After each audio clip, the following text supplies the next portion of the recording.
আসসালামু আলাইকুম, welcome back to my channel. আর আজকে আমি ফাইসা মাছ মাখিয়ে জাকিয়ে বসাবো। তো প্রথমেই এখানে দিয়ে দিব পেঁয়াজ কুচি, দিয়ে দিলাম পরিমাণ মতো পেঁয়াজ কুচি।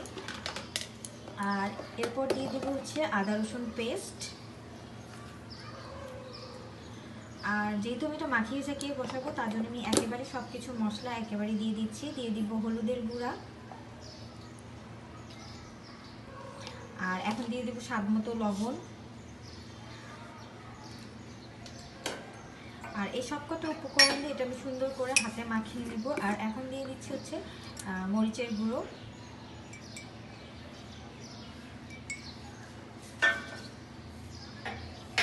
আর দিয়ে দিব কিছু কাঁচা পাকা টমেটো। আর এটা খেতেও ভালো লাগবে, যেহেতু হাতে মাখানো মাছ কিন্তু অনেক টেস্ট হয়। আর দিয়ে দিব হচ্ছে সরিষার তেল। আর যে কোনো জিনিস হাতে মাখিয়ে যদি রান্না করেন না, একেবারে অনেক টেস্ট হয়। আর এখন আমি এটাকে খুব সুন্দর করে মাখিয়ে নিব হাত দিয়ে। আর মাখানো হয়ে গেলে এটা আমি পানি দিয়ে বসিয়ে দিব, বাস তৈরি হয়ে যাবে হাতে মাখানো ফাইসা মাছ ভুনা।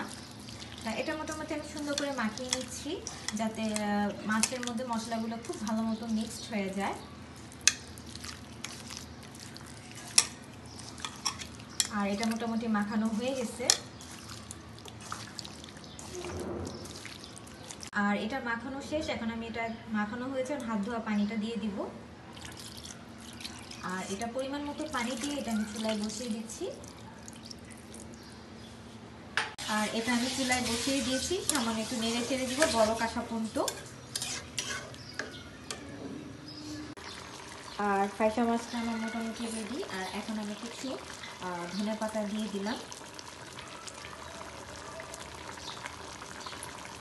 আর এখন এটাকে একটু নেড়ে চেড়ে দিচ্ছি।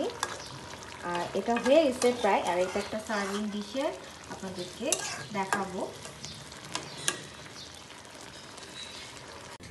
আর আমি একটা সার্ভিং ডিশে তুলে নিলাম। তৈরি হয়ে গেল ফাইসা মাছ ভুনা। আমি কিছুটা হালকা ঝোল রেখেছি। তো রেসিপিটি ভালো লাগলে অবশ্যই লাইক শেয়ার কমেন্ট করবেন। ভালো থাকবেন। আল্লাহ হাফেজ।